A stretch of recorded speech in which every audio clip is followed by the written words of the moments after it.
Gente, mais uma vez, boa noite. Que a gente possa aquecer essa noite fria, né? E,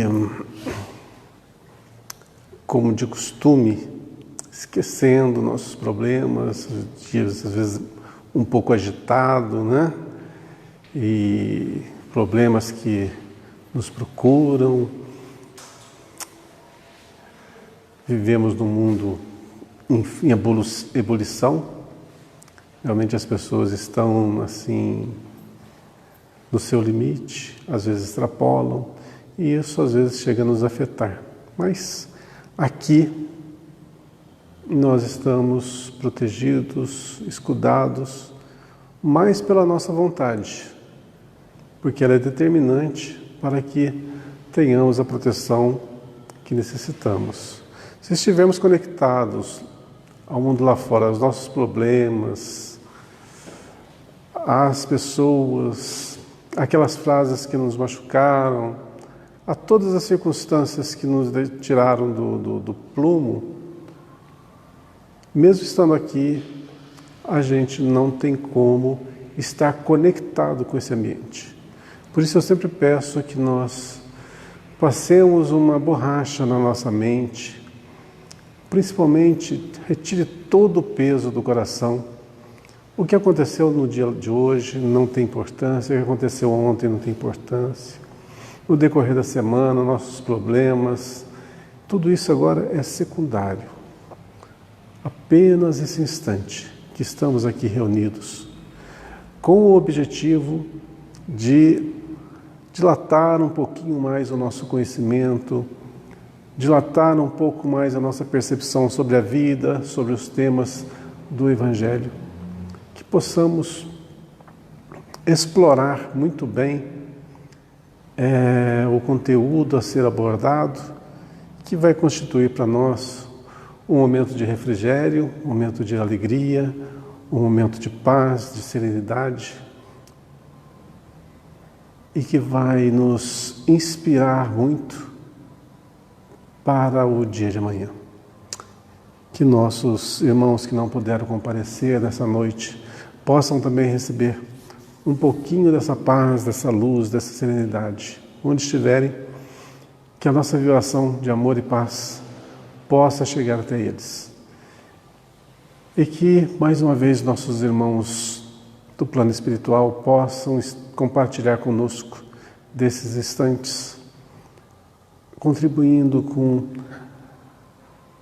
a sua intuição, a sua vibração por todos nós. Que Deus nos inspire, nos ilumine, nos abençoe hoje e sempre. Que assim seja. Vamos lá, gente. Nós estamos no item já 68 do livro Caminho, Verdade e Vida. Já que nós estamos acabando esse livro. Vai demorar um pouquinho mais, né? Não está tão no fim assim. Mas nós estamos tendo uma boa evolução.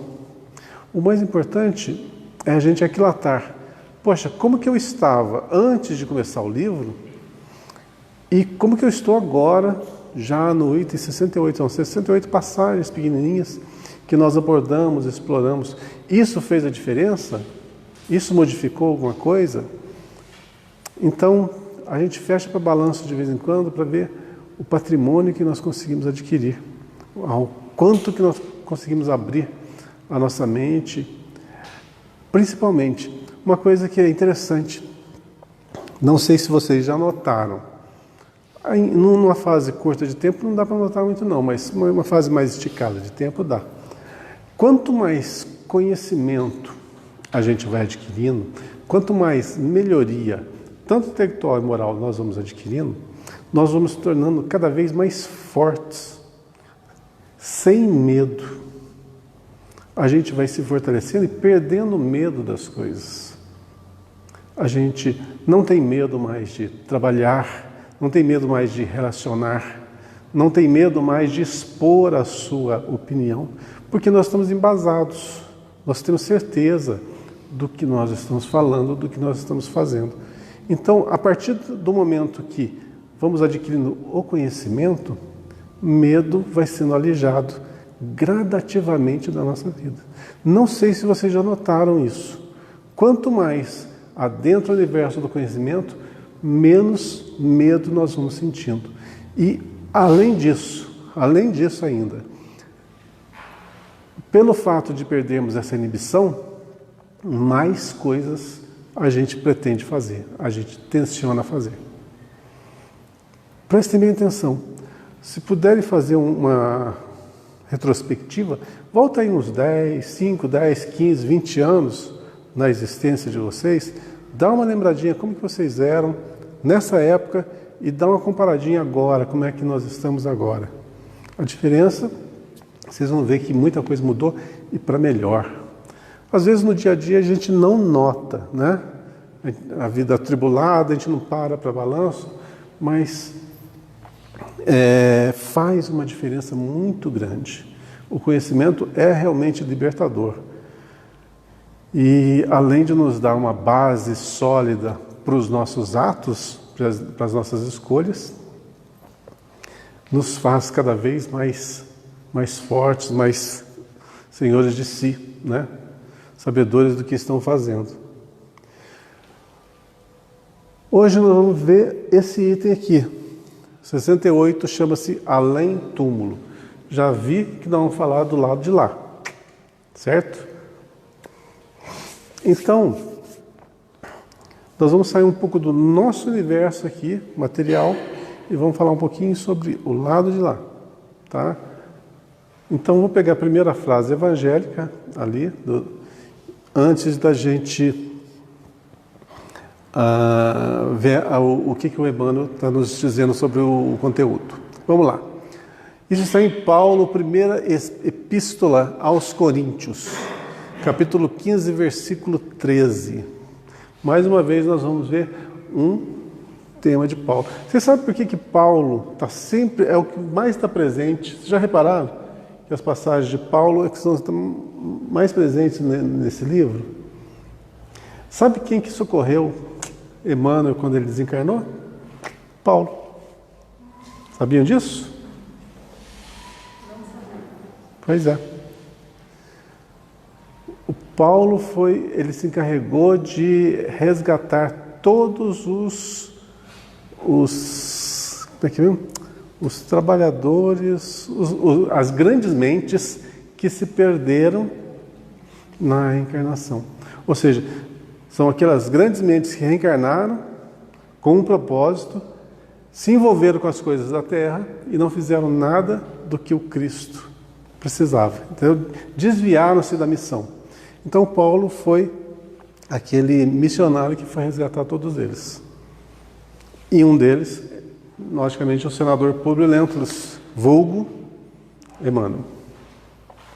Vamos lá. E, se não há ressurreição de mortos, também o Cristo não ressuscitou. Paulo, primeira epístola aos Coríntios. Naquela época não existia a palavra reencarnação. Era a ressurreição que se falava, né? Então, ressurreição, às vezes, as pessoas abordavam de uma forma diferente, a ressurreição do corpo, né? O corpo. Mas que corpo que é? O corpo espiritual, não o corpo material. Biologicamente, a gente sabe muito bem o que acontece com o corpo material. E não há como se voltar atrás e as células nascerem de novo, compor um corpo de novo, aqueles elementos químicos que se desfizeram e foram compor outros corpos. Não tem como, não tem lógica nisso. É uma coisa assim inconcebível. Então, o que ressurge? O que renasce? Ou se liberta? O corpo espiritual, tá? Então, se não há ressurreição de mortos, ou seja, nós, meros mortais, se a gente não ressuscita, também o Cristo não ressuscitou. Por quê? Por que dessa afirmativa? Porque nós não somos diferentes. Não existe aquele divisor como se nós fôssemos um tipo de ser e Jesus fosse o outro tipo de ser totalmente diferente. Não, nós somos todos iguais. absolutamente todos. Qual que é a diferença de nós para Jesus? Talvez alguns bilhões de anos só de evolução. Coisa pouca, né? Uma coisa bem básica. Alguns bilhões de anos, por isso ele está no patamar que ele está e nós estamos aqui saindo das fraldas. Então, se a gente analisar assim, friamente a frase que Paulo aborda, é justamente isso. Se não há ressurreição nossa, Jesus também não ressuscitou.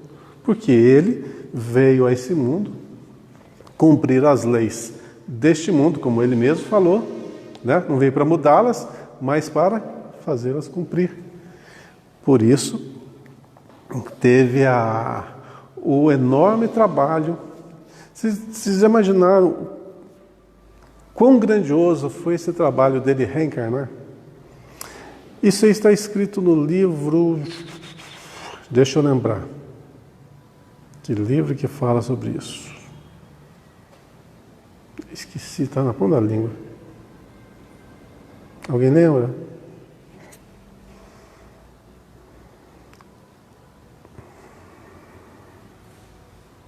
Puxa, sumiu. Sumiu, mas eu sei a história, só não sei o nome do livro.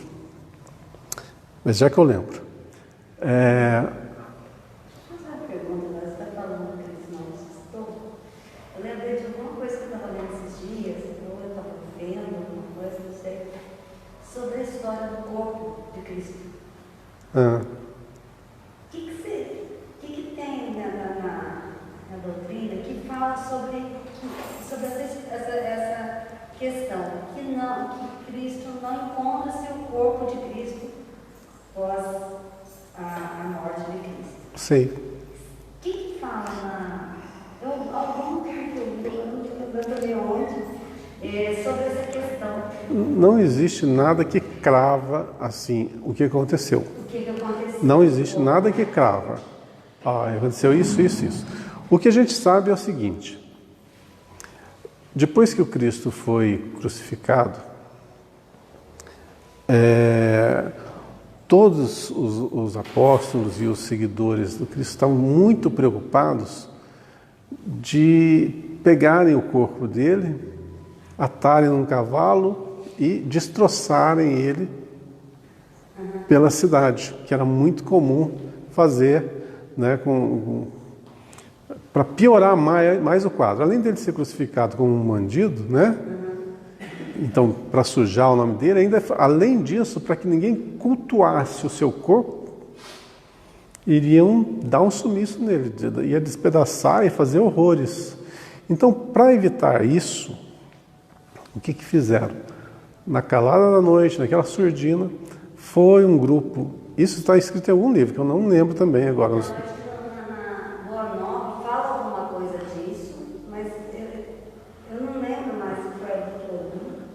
Eu também não lembro. Eu não sei aonde que eu vi alguma coisa nesse sentido. Então, a ideia é de que foram até o túmulo de noite, de madrugada, e retiraram de lá e enterraram em outro lugar que ninguém sabe onde é.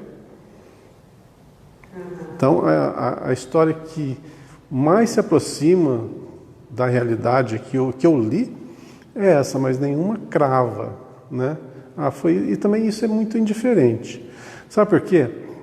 Porque trazer uma verdade que iria totalmente entrar em conflito com o que tantas e tantas religiões pregam, ainda que não estão suficientemente amadurecidas para compreender, poderia gerar um choque aí desnecessário, né? Porque a maioria fala o quê? Que ressuscitou de corpo e alma, subiu para dentro dos céus, etc, etc, etc. Então, eu acho que esse conflito seria totalmente desnecessário. Qual que é a maior missão do Cristo? Trazer o Evangelho, a parte moral, código de ética. O que aconteceu com ele, ele não dava a mínima para isso. Mas a parte moral, inabalável, perfeita. Do começo, meio e fim. Tá? Então, eu estava falando da reencarnação do Cristo,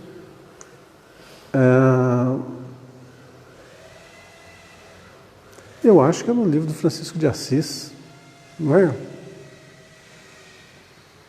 Eu acho que é no livro Francisco de Assis, que eu já sempre falo sobre esse livro, do Espírito Miramês, né? Quem é o médium mesmo? Eu esqueci. Hoje eu estou esquecendo de tudo. Falei umas 10 vezes sobre isso aqui. Mas é o seguinte, para ele reencarnar, ele teve que recompor todo o seu perispírito. Você sabe que a gente pode reencarnar em planetas distintos, né? Algumas figuras, alguns espíritos já saíram do nosso planeta que reencarnaram em outros, segundo relatos em N livros, diversos livros. Como que acontece isso? O perispírito, que é o corpo perispiritual nosso, o corpo espiritual nosso, quando em contato com esse outro mundo, eles adquirem as propriedades que ali existem, ou seja, faz uma adaptação. Porque imagina, nós estamos com o perispírito moldado para quê? Para as condições do nosso planeta. O outro planeta é totalmente diferente, vibracional, elementos químicos e tudo. Então há uma adaptação. Agora, pensa bem, o Cristo, naquela altura que ele estava, para vir até nós, foi um processo muito gigantesco de recomposição de todos os elementos para que chegasse à condição, é como se pegasse um rio e colocasse dentro de um copo. Então o processo foi muito lento e esse processo durou 1000 anos, praticamente 1000 anos para ele conseguir reencarnar. Então foram 1000 anos de preparação para se tornar igual a nós. Imagina se ele viesse numa outra condição bem superior. Poderia? Poderia. Mas não, se fez igual, frágil como nós. E demonstrou o que demonstrou. Fez o trabalho que fez. Justamente, aqui vem a ratificar isso. Ó. E se não há ressurreição dos mortos, também o Cristo não ressuscitou. Vamos falar agora um pouquinho de Emmanuel, o que ele nos conta sobre esse tema. Teólogos eminentes, tentando harmonizar interesses temporais e espirituais, obscureceram o problema da morte, impondo sombrias perspectivas à simples solução que lhe é própria. Teólogos eminentes, aqueles que estudam, né? Estudam Deus, tentando harmonizar interesses temporais, interesses ali, né?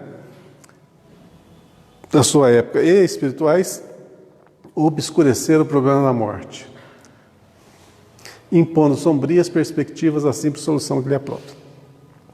Muitos deles situaram as almas em determinadas zonas de punição ou de expurgo. Eu falo que aqui houve uma simplificação, né? Uma simplificação do que realmente acontece. Totalmente errado está? Não. Existe céu, inferno e purgatório?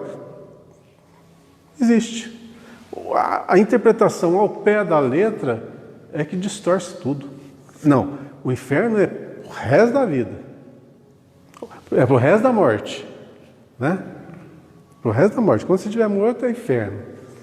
O purgatório não. O purgatório você vai sofrer lá um tempinho e depois arpa para cima. E céu, se já for, já é sossego para sempre. É tudo assim, ó. Pá, pá e pá. E se você pensar um pouquinho, você já derruba essas teses. Quer ver só? Lá no comecinho da Bíblia não tem aquele negócio lá dos anjos caídos? Né? Deus criou os anjos, perfeito, Aí eles se rebelaram contra Deus e foram expulsos do paraíso e vieram para cá e são as figuras infernais. Eles não estavam no paraíso?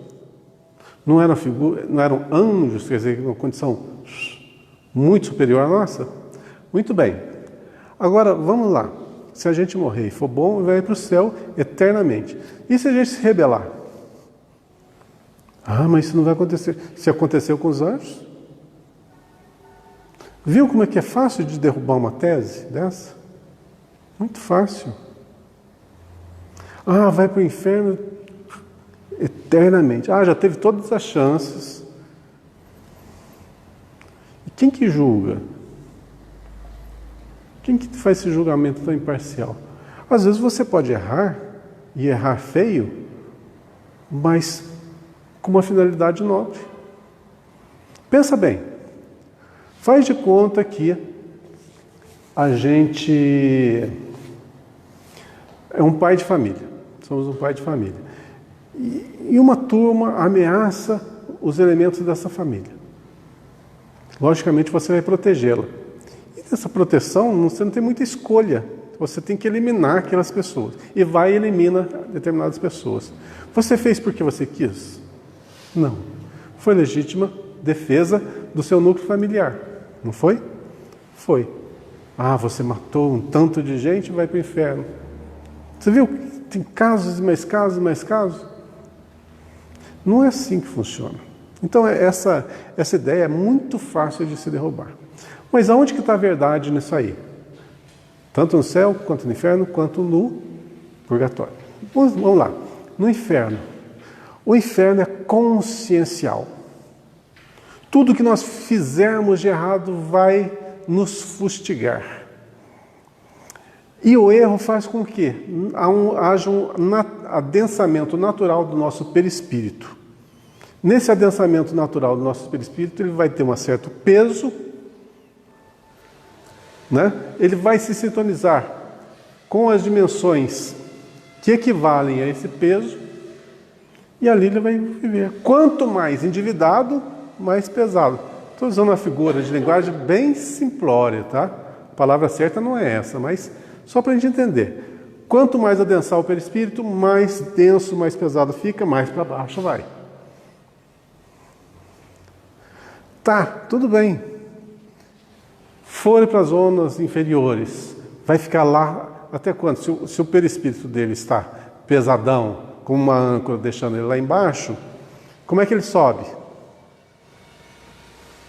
Perdendo peso. O que densifica o perispírito? Os nossos atos errôneos, nosso rancor, nossa mágoa, nossa ira. Mas com o passar do tempo nessas zonas aí trevosas, nós vamos sofrer muito, nós vamos ter tempo de repensar, reconsiderar. E à medida que nós formos nos transformando, é como se esse peso fosse diluindo. E quanto mais for diluindo esse peso nessas zonas umbralinas, essas zonas trevosas, nós vamos ter condições de gradativamente modificar o nosso peso e mudando de dimensão. É assim que acontecem os socorros espirituais, né, do plano espiritual. À medida que o indivíduo começa a realmente se modificar, aonde tem condições de ser atendido, resgatado. Então, vai ficar para sempre ali? De jeito nenhum, não tem lógica nenhuma. E o próprio Cristo disse isso, ó, nenhuma das ovelhas que o Pai me confiou se perderão. Né? Está aí purgatório. O que seria esse purgatório? Já ouvimos falar dos umbrais, né? Já. Para que serve? É o local onde nós vamos deixar os nossos miasmas. Ou seja, nós vamos purgar, sofrer um pouquinho, né? Está diretamente ligado à nossa consciência, à responsabilidade dos nossos atos e à retificação deles, das nossas posturas. Ali, tanto nas regiões trevosas, purgatoriais, é a mesma coisa, é o mesmo local, né? Algumas mais densas, outras mais leves um pouquinho, mas é onde nós vamos deixar a nossa parte mais lodosa para termos condições de sermos guindados às regiões de socorro. E o céu? O que seria esse céu? É puramente consciencial. Logicamente existem esferas, dimensões no plano espiritual mais belas, mais eterizadas, mais paradisíacas? Existe. Sim, existe. Porque tudo no plano espiritual é plasmado por nós, construído. Igual que nós não construímos esse mundo que nós vivemos, a alvenaria desse recinto, os móveis que estão aqui, não é tudo confecção humana? É. E no plano espiritual vai ser diferente? Não. Tem os elementos de lá. Quem que são os moldadores, os trabalhadores, os construtores? Somos nós. Quanto mais inteligentes, mais sábios, mais eterizados, mais bela vai ser a nossa habitação. Pensa bem, 2 pessoas, tá? Pega um terreno de 500 metros quadrados, dá para uma pessoa, mesmo terreno de 500 metros quadrados para outra pessoa. Essa pessoa aqui é totalmente preguiçosa, não gosta de ler, não gosta de estudar, não gosta de saber nada, de fazer nada, e ela tem que construir alguma coisa para ela, a sua habitação. Tem todos os elementos ali para construir uma casa. O que ela vai fazer? Vai erguer uma tendazinha ali, quando muito, né, que possa se cobrir. Agora pega aqui uma pessoa trabalhadora, um arquiteto, paisagista, que tenha todos os atributos para criar, para desenvolver uma casa ali. O que ele vai construir? Uma casa muito bem ordenada, um belo jardim, né? Toda ornamentada.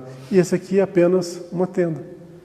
No plano espiritual, mais ou menos é assim que acontece. As regiões mais etéreas, construção de espíritos mais evoluídos. As umbralinas, construção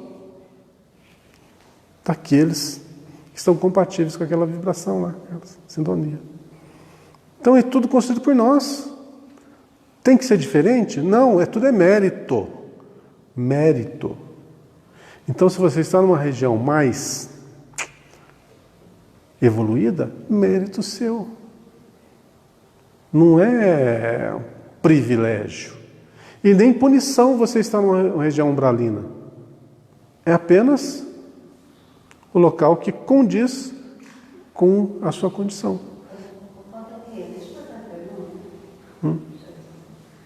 Eu estava pensando, tem jeito, não sei se você conseguiu me responder. Como você falou, é a consciência da gente, né? Que determina tudo. Não é isso? Enquanto a gente está aqui, enquanto a gente está lá. Sim. Né? Mas, por exemplo, no outro plano, eu posso viver uma transição, por exemplo, em momentos até o meu despertar. Eu posso ter situações que, dependendo da minha consciência, que me joga lá na situação mais tenebrosa, como numa situação mais amena, como uma situação mais elevada. Existe essa graduação, assim como é aqui agora, por exemplo, nesse plano onde eu vivo esses momentos. Por exemplo, a gente tem momentos de felicidade, momentos de tristeza, momentos de equilíbrio. Então, até eu conseguir esse equilíbrio, eu posso viver nesse outro plano, essa situação? Tá. Vou responder fazendo uma pergunta para você. Você assistiu a novela A Viagem? Assistiu? Naquela outra versão, que eu assisti. Na versão atual. Eu assisti a primeira versão, eu acho que estou ficando velho. Não, eu não estou ficando velho. Então, se vocês lembram da novela Viagem, o Alexandre, volta e meia ele estava lá perturbando a irmã dele, né? E o cunhado e outros. E volta e meia ele estava lá nas regiões trevosas. Viu que ele não estava preso no local? Ele conseguia sair e ele não sabia como. E ele voltava, ele era atraído para lá, também não sabia como. Lembra disso? Então, pode haver essa transição? Pode. Pode sim. Acontece. Agora, um outro livro, André Luiz Ruiz, se não me engano, esqueci o nome da trilogia. Hoje, para o nome de livro, eu estou bom. Eu acho que é Herdeiros do Novo Mundo. Se não for, é contemporâneo. Começa a história falando lá das zonas umbralinas. É chegada a época do carnaval. Então, o que faziam os espíritos protetores ali, carregados daquela região? Eles facilitavam a fuga daqueles que estavam na região umbralina para subirem para o plano material. E por que eles faziam isso? Além de ser acréscimo de misericórdia, era mais ou menos uma cilada. Lá nas zonas inferiores, aí eles tinham o livre-arbítrio de fazer o que podia fazer. As maldades que eles faziam ali, está no meio deles, o livre-arbítrio era respeitado. E a partir do momento que, no carnaval, a vibração aqui dá uma diminuída muito grande, então eles facilitam a fuga desses elementos e eles se associam ali àquela bagunça, né, que acontece no carnaval, intensifica as coisas, né, as coisas ficam mais pele a pele, e nessa cilada muitas mulheres engravidam, e esses espíritos que foram guindados, retirados de lá, são presos nos úteros delas. Ou seja, são trazidos para a reencarnação. Veja bem, eles fazem essa ponte sem que eles entendam como que funciona. Entendeu? Então, eles estavam numa condição umbralina e foram trazidos naturalmente à nossa condição material para uma finalidade. O que propiciou? A diminuição do padrão vibratório, né, nosso aqui, que acasalou mais ou menos as vibrações e foi liberado para que se suceda um bem maior lá na frente. Então, muitos são trazidos à reencarnação dessa forma no carnaval. Então, essa loucura toda ainda tem uma finalidade útil. Então, há certas transições? Mas, por exemplo, eu quero ir para a região lá em cima. Tudo bem, você consegue, se você conseguir que o seu padrão vibratório se associe com o padrão vibratório de lá. Entende? Então, sem essa modificação no padrão vibratório, não tem como. Mas sim. Isso prova que, por exemplo, nem todos que estão nas regiões umbralinas são totalmente maus. Né? Que vontade também é uma coisa muito relativa. Porque aqueles espíritos maus mesmo, maus, eles ficam numa região mais afastada ainda, chamada região de trevas. Ali realmente é uma região que raramente eles saem. Porque assim, quando a gente fala do mal, a gente também fala em julgamentos, né? Então a gente tem que pensar o que é o mal mesmo, porque é uma questão de... Porque às vezes você julga, será que eu não estou fazendo um mal? Será que eu sou uma pessoa mal? Eu posso ter momentos maus. Ter pensamentos maus. Mas tem momentos que... Sim. Entendeu? Na realidade, o mal na concepção espírita, o mal não existe, né? O mal não existe. Assim como assim como as trevas não existem, assim como o frio não existe. Que existe a ausência do calor, a ausência da luz e a ausência do bem. Entende? Isso é temporário. Essa ausência do bem é que propicia que o, entre aspas, mal se propague. Mas a partir do momento que você se ilumina, o que acontece com as trevas? Elas se dissipam. Então, à medida que o ser, qualquer ser, ele queira se iluminar, ele queira modificar, pronto, ele deu start. Acendeu uma luzinha ali. Lógico que tem aquele negócio. Tudo que você semeia, você vai colher. Isso é da lei. Mas, a partir do momento que você quer, nada te impede. Nada nesse universo te impede. Seu livre-arbítrio vai ser respeitado em todas as circunstâncias. Todas.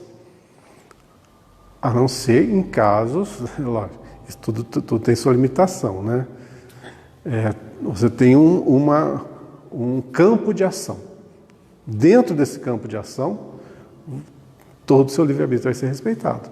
A partir do momento que você começa a envolver terceiros, prejudicar terceiros, aí teu livre-arbítrio, logicamente, vai ser tolhido. Certo? Mas, então, o mal, realmente, ele é temporário. Porque nós todos somos iguais. Todas as criaturas são iguais, em essência. Alguns estão empacados no mal. Vamos mudar a palavra. Alguns ainda não encontraram o sentido da vida. Não sabem ainda o que é o amor, não sabem o que é o bem. Desconhecem. A partir do momento que conhecerem, entrarem em contato, quiserem mudar, vão ser iguaizinhos a nós. Em gênero, número, grau, tudo totalmente iguais. Assim como para o Cristo, do Cristo para nós, não tem essa diferença do Criador, né? De nós, para aqueles que estão lá perdidos nessas regiões trevosas, também não tem. Tá? Deixa eu seguir um pouquinho, senão eu já falo só sobre esse tema, né? Eu não saí do primeiro parágrafo, né?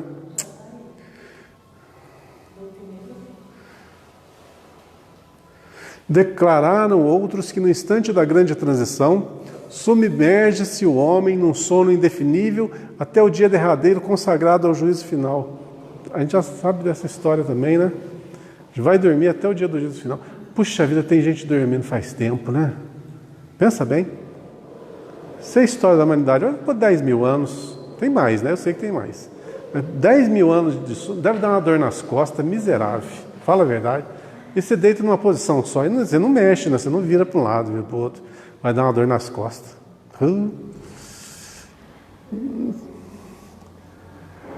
Não faz sentido, né? Não faz sentido. Depois daquela... não vou falar mal dos outros, não. Não vou falar mal. Vamos em frente, vamos seguir aqui. Às vezes a gente quer falar piadinha e às vezes as pessoas não vão entender, né? As piadinhas eu faço em off. Hoje, no entanto, reconhece a inteligência humana que a lógica evolveu com todas as possibilidades de observação e raciocínio. Ressurreição é vida infinita. Vida é trabalho, júbilo e criação na eternidade. Trabalho, júbilo e criação na eternidade. Olha, dá para ficar falando aqui um bom tempo só sobre essa frasezinha, ó. Vida é trabalho, júbilo e criação na eternidade. O que quer dizer criação na eternidade? Nós somos co-criadores, eu sempre falo sobre isso, né? Somos co-criadores. Aqui no plano material que estamos vivendo, a gente cria alguma coisa? Cria. Na pior das hipóteses, tudo que a gente faz, manuseia, transforma, é uma criação. Aquele que se torna pai ou mãe, não está criando vida junto também, co-criando, ajudando? Sim.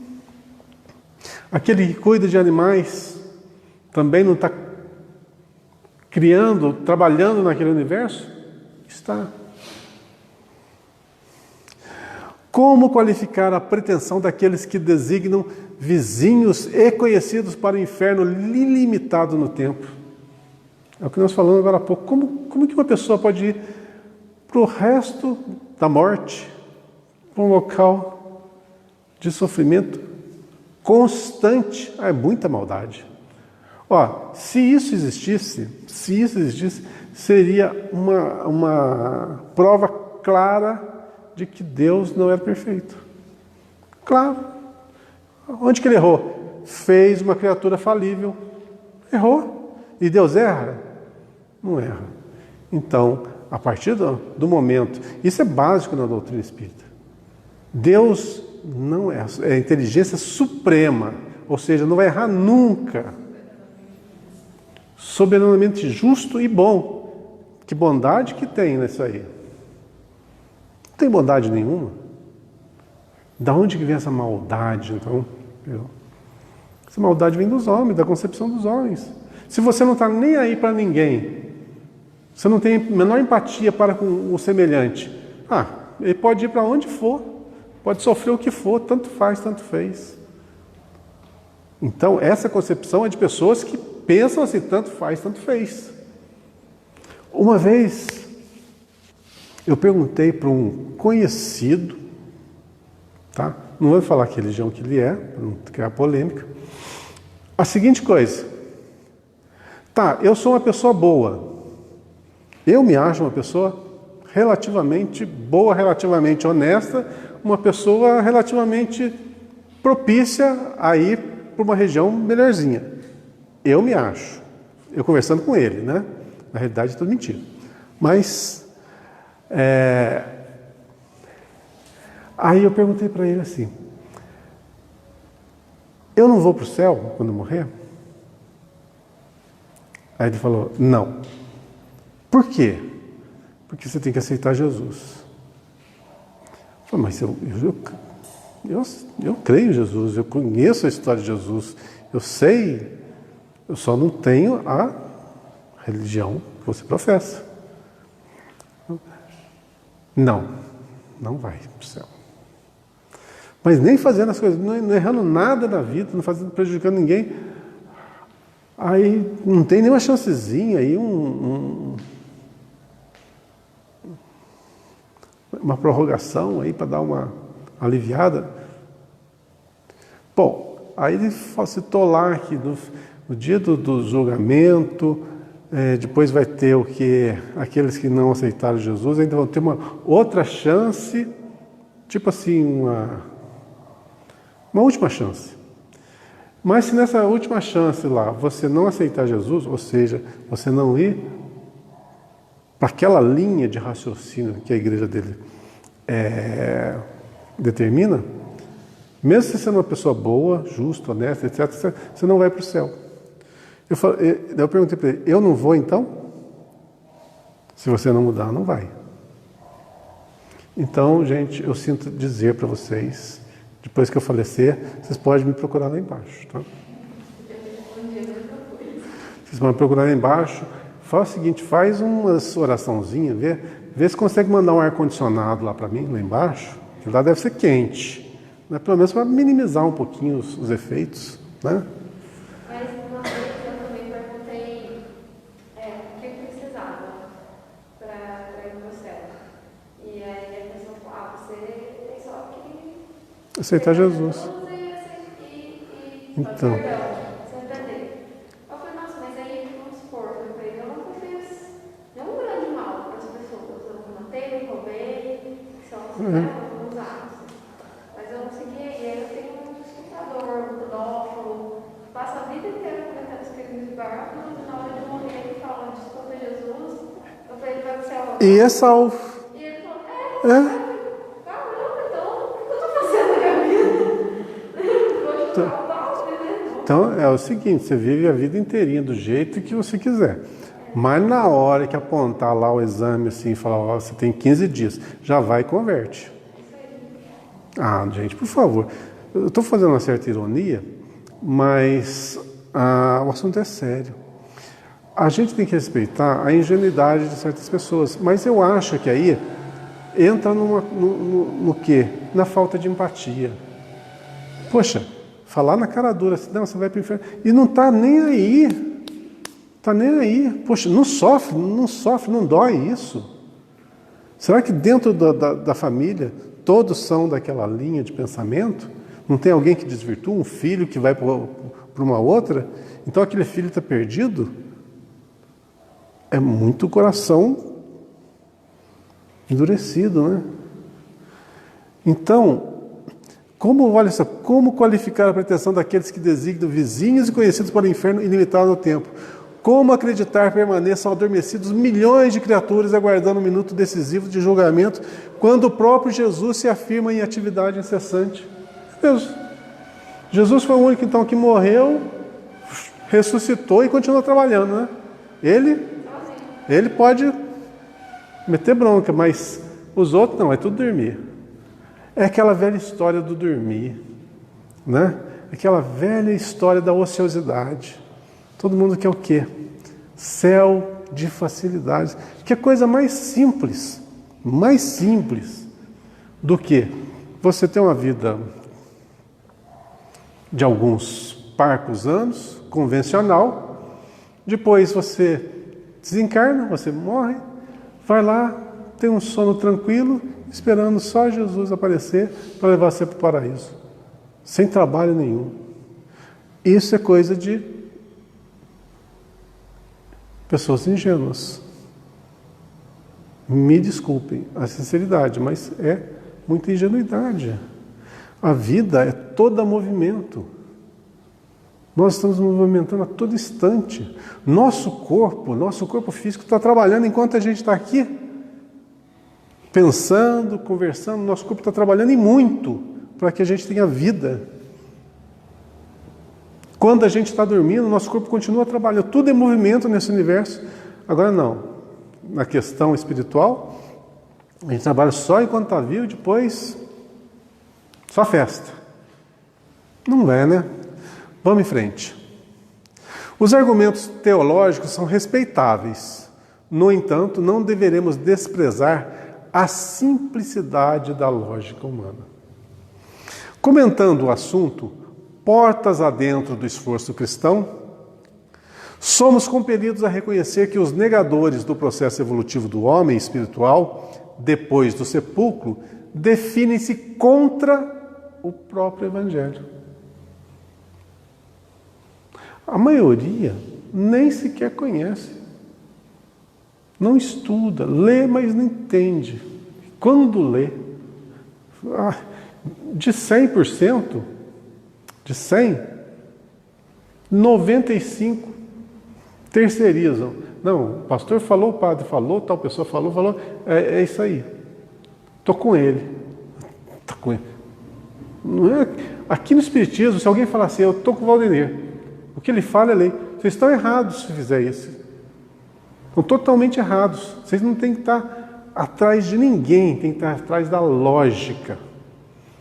Tem que aprender a pensar, raciocinar com a sua própria cabeça, entender com a sua própria mente. Porque, da mesma maneira que eu falo verdades, eu posso falar asneiras. E se você vier atrás das minhas asneiras, a culpa exclusivamente é de quem? Lógico que eu vou ter culpa, né? Mas, principalmente, a culpa é de quem aceita. Não tem aquele negócio lá das pessoas que suicidaram quando o cometa Halley passou? É o Halley mesmo, né? Tinha um guru lá que tinha um monte de seguidores e todos os seguidores da seita se suicidaram para pegar carona na cauda do cometa e não sei para onde. Não tem lógica nenhuma isso, mas vão lá. Pararam para raciocinar o que estão fazendo? Não, foram por conta de um louco. Olha o que deu. Vai culpar quem? Quem que tira a sua própria vida? Você. Porque se você não tirar, é assassinato. Alguém te assassinou. Mas se você tirou, é suicídio. Comentando o assunto, portas adentro do esforço cristão, já falei, né? Somos compelidos a reconhecer que os negadores do processo evolutivo do homem espiritual, depois do sepulcro, definem-se contra o próprio Evangelho. O mestre dos mestres ressuscitou em trabalho edificante. Quem, desse modo, atravessará o portal da morte para cair em ociosidade incompreensível? Somos almas em função de aperfeiçoamento e, além do túmulo, encontramos a continuação do esforço da vida. Na realidade, nua e crua mesmo, nós estamos hoje aqui encarnados mais mortos do que vivos. Vivos a gente está do lado de lá. A verdade é essa. Sabe por quê? Você tem plena consciência de quem você é? Não. Então você está meio que desligado dessa parte. Das suas potências? Não. Você desconhece as suas potências. Sua origem? Não, você desconhece. Então aqui nós estamos mais mortos que vivos. Lá a gente sabe muito mais coisas. Então a nossa vida verdadeira é onde estivermos, lógico. Mas aqui é temporário. Do lado de lá, não. Ok? Hoje eu gastei. Vamos para a próxima? Falamos da vida além túmulo, né? Um pouquinho. Comunicações. O próprio nome eu acho que já vai dizer o quê? Comunicar-se do lado de lá com o lado de cá. É possível isso? Quem já comunicou com o Espírito aqui? Já conversou com o Espírito? Já conversou? É? Mas ele responde? Às vezes. Nos sonhos, né? Não, quem de olho arregalado, sim, ouviu com esses ouvidos aqui o Espírito falar. Por que que isso não acontece? Ou acontece, mas assim é tão raro. Simples. Simples. Nós estamos numa vibração, num mundo material. Como que o som se propaga aqui? Pela vibração das cordas vocais. Então precisa de algo físico vibrar e fazer o som. Espírito tem cordas vocais? Materiais? Como é que vai vibrar o ar para produzir o som? Ah, mas eu já ouvi Espírito. E aí? Não estou dizendo que não ouviu, não. Tem duas maneiras de você ter ouvido. Primeira, você não ouviu com seu ouvido material, e sim com seu ouvido espiritual. Assim como a vidência, você pode ver com o olho material e ver com o olho espiritual. Dois tipos de vidência. Para você ver com o seu olho material ou ouvir com o seu ouvido material, é necessário o quê? Uma materialização. Uma materialização, o espírito vai se condensar, o perispírito vai se condensar na mesma vibração da matéria, e aí ele torna-se matéria, lembrando que o perispírito é matéria, tá? Ele pode se condensar, e aí, se ele torna uma condição material, uma corda vocal vai soar e o ar vai levar, né, essas vibrações e seu ouvido vai captar. Essa é uma forma. A outra é você ter a mediunidade auditiva ou a vidência. Aí você está ouvindo com as suas capacidades mediúnicas, né? Por que eu estou falando sobre isso? Vamos falar sobre comunicações, né? Vamos ver o tema evangélico, então? Então tem jeito, né? Vocês estão afirmando, hein? Vocês estão afirmando, não estou falando nada. Vamos lá. Está em João capítulo 4, versículo 1. Amados, não creais a todo espírito. Não creais a todo espírito, mas provai se os espíritos são de Deus. Então aqui, ó, vocês vejam que esse aí está em João, né? João está afirmando uma coisa. Que existe espírito bom, existe espírito ruim. Ele nem está cogitando se existe. Ele está afirmando que existe, né? Olha lá, amados, não creais a todo espírito. É uma afirmativa, né? Não creais. Mas provai se eles são de Deus. Está no Evangelho. Como é que o Evangelho fala que não existe espírito? Aí, ó, um trechinho. Pura interpretação. Me contradigam. Fala que eu estou errado. Não? Ninguém vai contestar? Uma contestadazinha, não? Não vai? Viu? Que é só uma questão de você raciocinar. Agora, olha só. Se você não tem um cabedal de conhecimento para você alicerçar o seu pensamento, você não vai entender a frase. É que a maioria das pessoas não entende, lê, mas não entende.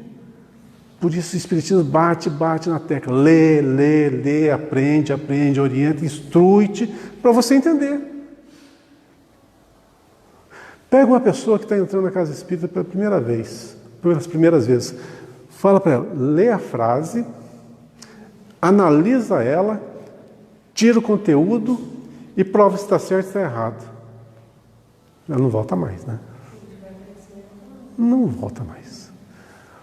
Ou seja, vai fazer não sei, não entendo. Tem que dar teste inteiro. Não é isso que eu quis dizer. Fora do contexto. Pois é. Outra coisa, foi bom você ter falado disso. Uma das coisas que eu acho primordiais, quando alguém falar para vocês em trechos igual aqui, é você ler o que está para cima e ler o que está para baixo. Aí você vai entender o contexto. Porque muitas coisas são distorcidas facilmente. Eu posso distorcer essa frase aqui com facilidade. Aliás, qualquer frase que foi escrita aqui no Evangelho, eu consigo distorcer ela assim, fazendo as coisas mais absurdas. Então tem muita gente que usa desse artifício. Aqui não, nós estamos pegando a lógica. Se eu falar alguma asneira, vocês têm todo o direito e todo o dever de falar, não, eu não concordo com isso por causa disso, disso e disso. Então, lógica e razão só tem uma. Pontos de vista, pode ter N, de acordo com o cabedal de conhecimento de cada um. Agora, a lógica, a razão, só tem uma. Ou está certo ou está errado. Então aqui fala o quê? Que existem espíritos que pode estar encarnado ou desencarnado, já posso levar por esse lado aí. Aqui ele não fala se é encarnado ou desencarnado. Eu sou um espírito? Sou um espírito. Então, não creais a todo espírito. Então, não creais assim, 100% em mim, não. Mas apenas provai se esses espíritos são de Deus. O que eu falo é proveitoso, é lúcido, é justo, é coerente, contribui para algo melhor. Se não tiver essas características, despreza. Simples assim. Então vamos para Emmanuel. Emmanuel fala mais justo. Com mais propriedade que eu. Muito mais propriedade. Bota propriedade nisso. Os novos discípulos do Evangelho, em seus agrupamentos de intercâmbio com o mundo espiritual, quase sempre manifestam ansiedade em estabelecer claras e perfeitas comunicações com o além. Nossa, só aqui já vou ao resto da aula agora. Os novos discípulos do Evangelho, ou seja, aqueles que estão aprendendo ainda, né? Estão entrando em contato com esse universo de intercâmbio com o mundo espiritual.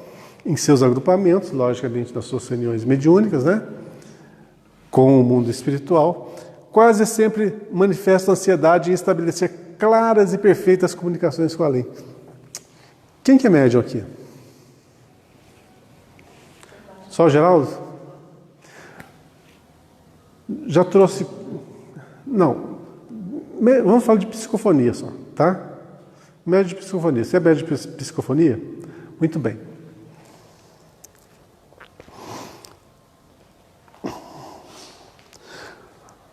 Nas comunicações que você já teve oportunidade de partilhar,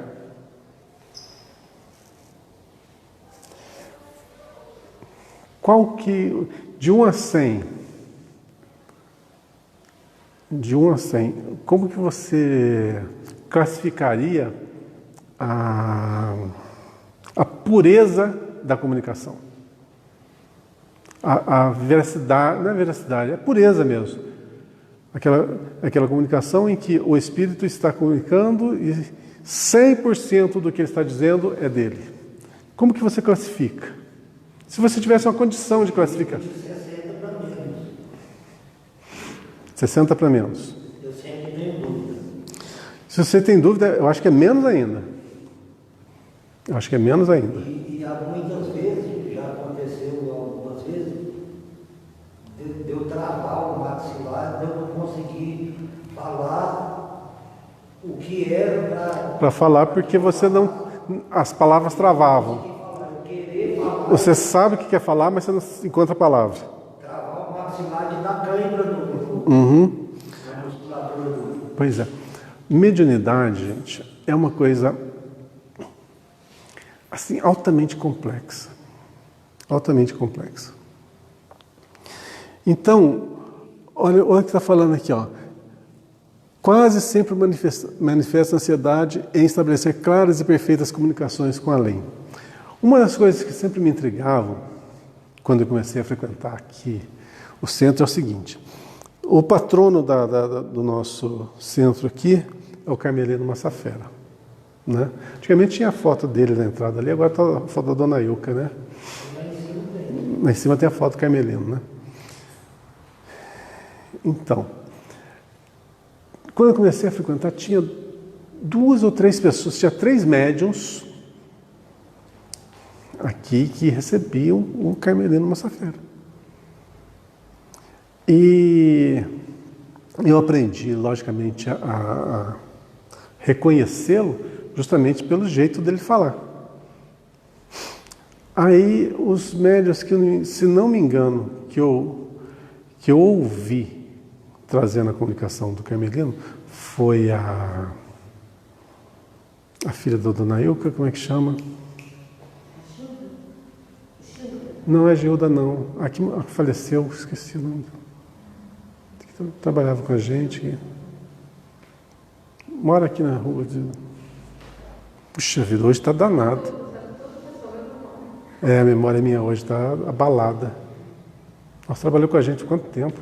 Bom, a filha da Dona Ilka, tá? O seu Juarez e o seu Hugo Vono. Os 3 desencarnaram já. Nossa, estou ficando velho. Então, uma das coisas que eu achava interessante é o seguinte. Quando o seu Hugo recebia o seu Carmelino, era uma característica do jeito de falar assim. O trejeito, a voz, as palavras eram de um jeito. No seu Juarez era bem parecido, mas era diferente. Algumas palavras, alguns jeitos de falar era bem diferente. Tinha semelhanças, mas tinha algumas coisas que eram diferentes. A filha da Dona Ilka era totalmente diferente. Aí eu ficava naquela, puxa vida, como que o mesmo espírito vai comunicar através de 3 médiuns e as comunicações serem tão distintas? Esse é um caso. Teve outros casos de outros espíritos que comunicaram no médium, depois comunicaram no outro médium, o mesmo espírito, e a comunicação era totalmente diferente. Eu pensava, mas tem alguma coisa errada aí, né? Aí, com o tempo, a gente vai aprendendo, a gente vai estudando, e a gente entende que quem está falando é o médium. Que esse processo da pureza que estão falando ali, ó, os novos discípulos evangélicos, seu agrupamento de intercâmbio, quase sempre manifestam ansiedade de estabelecer claras e perfeitas comunicações. Isso vai muito tempo, mas muito tempo. E cada médium tem sua característica. Vamos dizer, como é que funciona a tal da mediunidade? Tá? O primeiro conceito errado que a gente tem é o seguinte, está aqui o médium, né? E a primeira coisa que eu pensava lá atrás, como é que acontecia? o espírito vinha e entrava no corpo do médium e falava através do corpo. Errado. Não é assim que acontece. Quem já pensou assim? Só você? Já pensou? Pensou também? Pensou também, Geraldo? Não? Pois é, mas eu pensei assim, que era assim, né? E uma das maiores decepções com a mediunidade foi isso, não é assim. Eu pensei que tinha botão liga e desliga, não tem. Não tem. Então isso quer dizer o quê?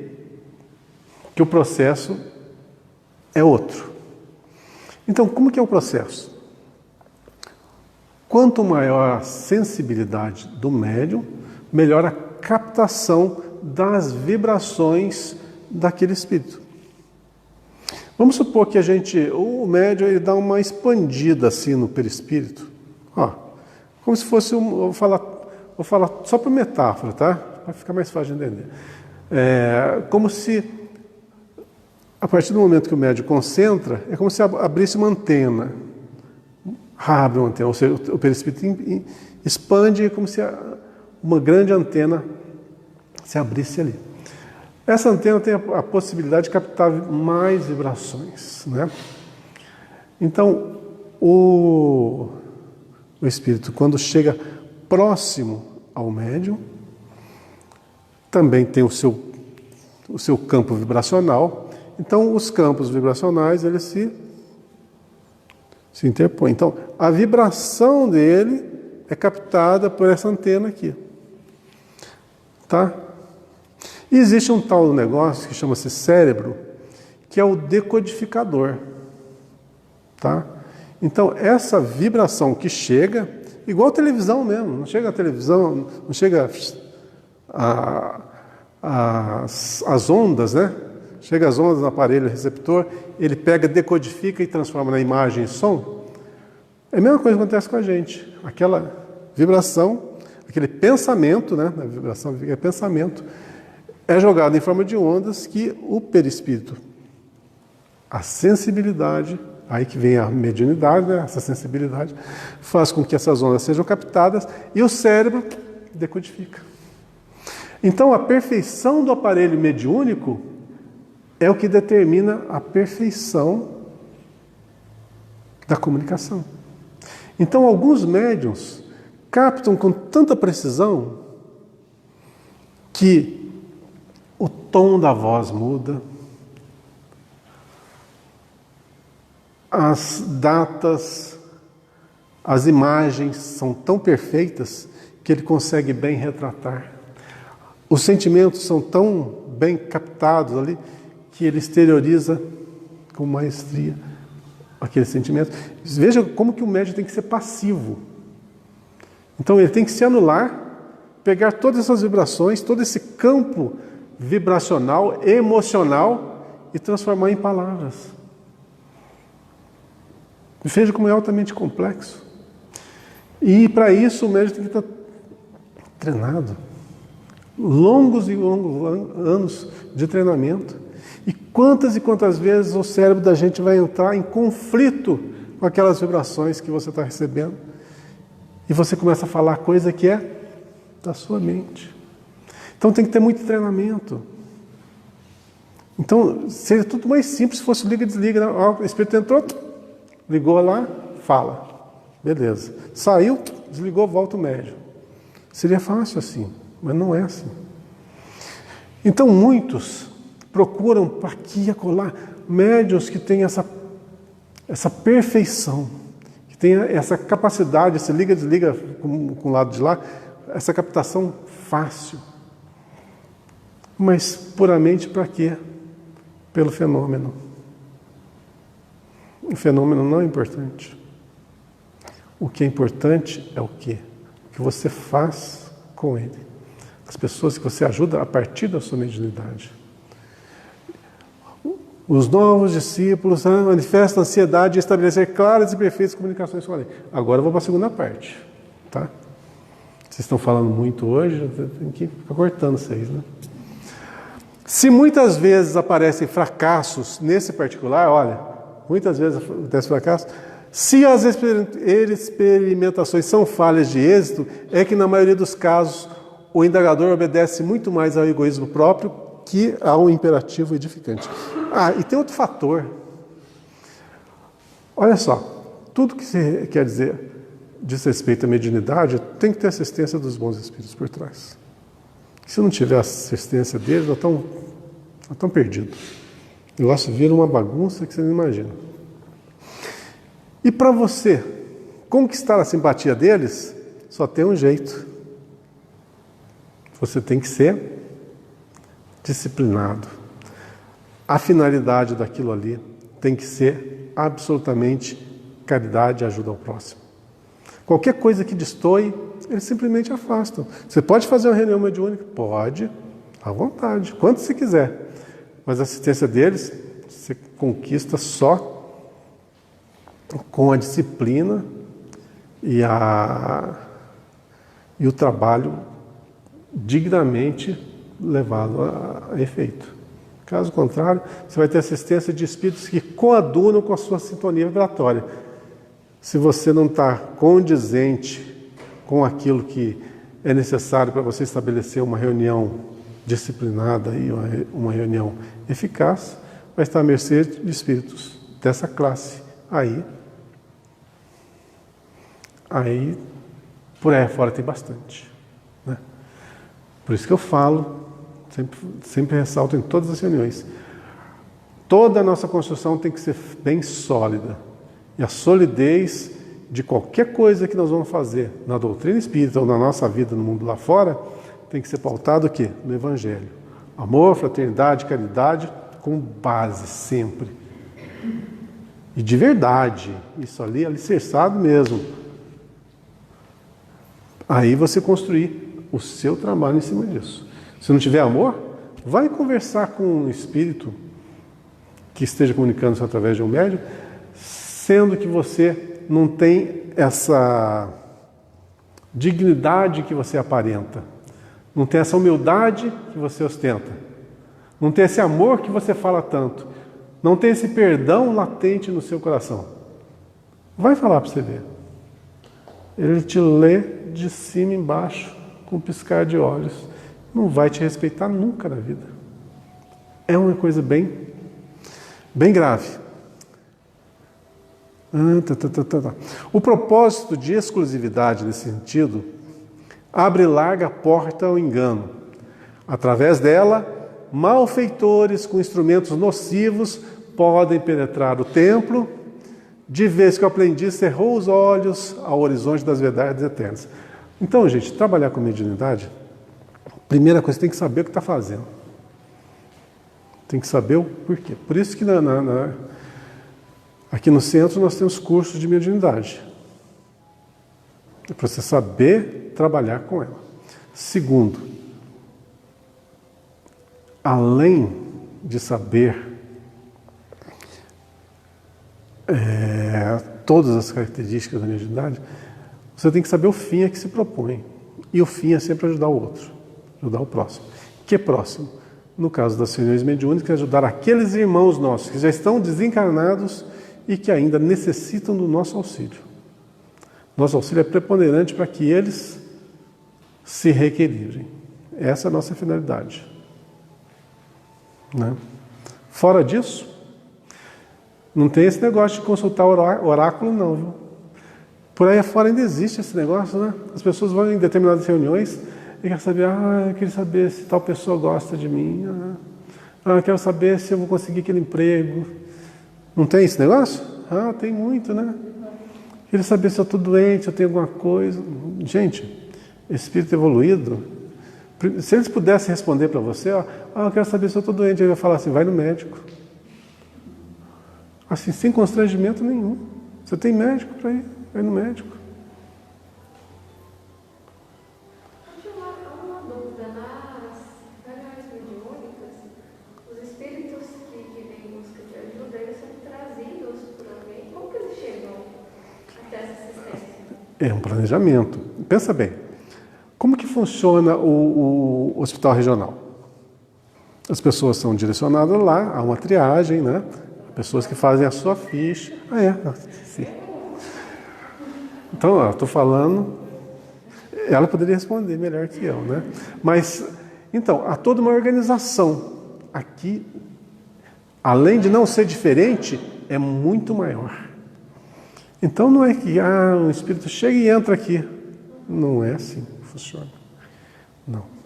Agora, é o seguinte, se a reunião mediúnica ela é composta de elementos que não são disciplinados, mesmo estando aqui, outros espíritos podem entrar e bagunçar tudo. Eles vão achar A sintonia vibratória.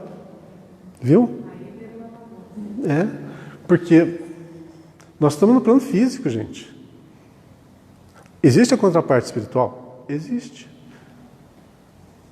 Mas nós estamos no plano físico. O que vai nos dar a proteção? Justamente os nossos irmãos espirituais. Para isso a gente tem que subir até eles, vibracionalmente falando. E não é eles que descem até nós. Então, se a gente não tiver um padrão vibratório alto, ou seja, como que se eleva o padrão vibratório? É o que eu falei, a base. Fraternidade, os fins a que nos propomos, a caridade, o respeito para o próximo. O jeito de você tratar um espírito que está comunicando, você tem que falar com a maior cordialidade, o maior carinho, o maior amor, o maior respeito, para você cultivar ali o afeto dele, o respeito dele. Porque se você bater de frente, você assistiu o filme do Divaldo? Aquela comunicação, né? Aquela primeira comunicação que ele foi participar lá, que estava gravando, e o doutrinador fala assim, dando bronca lá com o espírito, aí a mulher lá, a senhora que é analfabeta, e chega e trata ele com todo respeito, com todo carinho. O que mudou ali? A vibração. O sentimento é puro, é real, é verdadeiro, eles sentem. Agora, se for uma coisa da boca para fora, eles vão rir na tua cara, ou quando pior, passa a te obsediar. É assim? Vou te mostrar como é que é. Eles não têm nada a perder, cada um é de um jeito. Pode nos perseguir? Pode. Pode criar uma obsessão a partir dali? Pode. Então é um negócio sério. Mas é legal, é gostoso. É divertido. Estou brincando. Mas pode ser também. Não,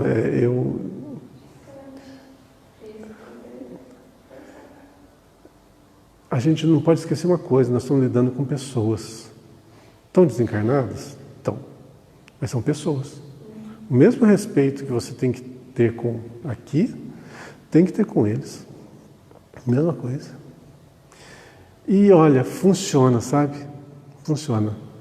Funciona legal. Agora, bater de frente nunca é uma boa. Não é uma boa. Já tive os dois lados da moeda. E hoje eu já não cometo um engano, um equívoco dessa monta de jeito nenhum. Geraldo não trabalhou comigo ainda não, né? Não. Só no estudo, né? O dia que o Daniel não pôde vir, acho que... Foi 1 ou 2 reuniões só, né?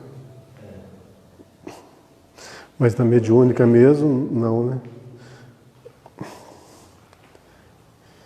Então, vamos seguir um pouquinho, onde que eu estou aqui? A propósito, né?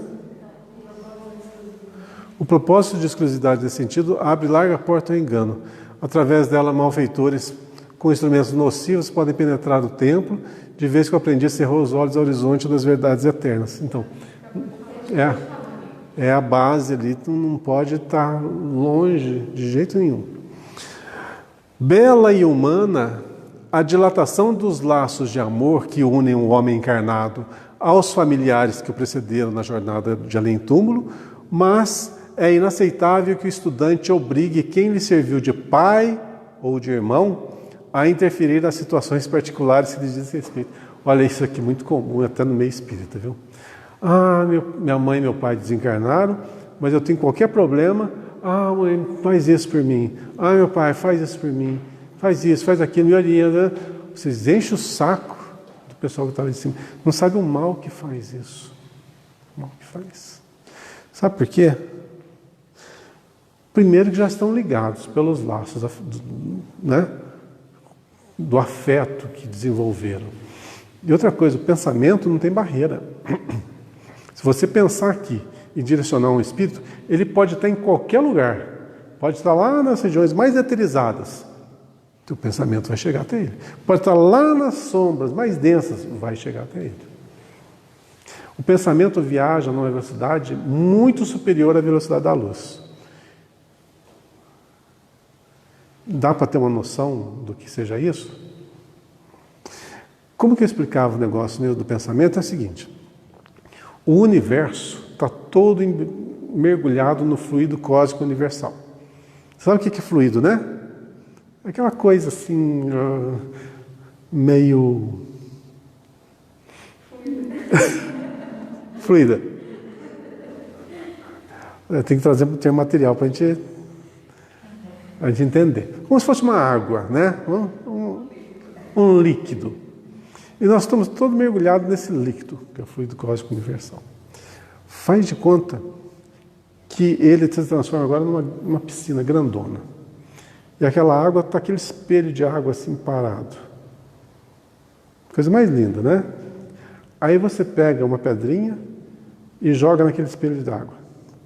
Vai formar o quê? Ondas, né? Vocês veem que aquela onda vai pegar ali na onde mergulha a pedrinha e vai chegar até na ponta da piscina. Não vai? Vai. E quanto maior a pedra, maior a onda. O nosso pensamento funciona da mesma maneira. Nós estamos mergulhados nesse fluido cósmico universal. Então, tudo que nós pensamos, fazemos vibrar nesse universo todo. Todo o nosso pensamento está vibrando e chegando em determinado local. Se eu estou comunicando com você, a minha vibração está chegando em você. Chegando lá, com quem está do outro lado da linha, né? Do outro lado da tela online. Está chegando. Não há barreiras. Se eu pensar em tal elemento, tal pessoa, meu pensamento vai fazer com que vai ser direcionado por esse fluido, vai chegar a pessoa em uma velocidade muito superior à velocidade da luz. Então é instantâneo, praticamente instantâneo. Pensou? Aconteceu. Isso é uma coisa do dia a dia, né? Quando você está pensando, a pessoa toca o seu celular, a pessoa te ligando. Está pensando. Esses dias aconteceu. Pode ser. Uma pessoa que eu não falava há muito tempo, há anos. Pensei nela, mandei uma mensagem, ela falou: estava falando com você nesse momento. Pois é, você conseguiu captar a vibração. Captar e decodificar, né? Às vezes a gente não consegue decodificar, entender.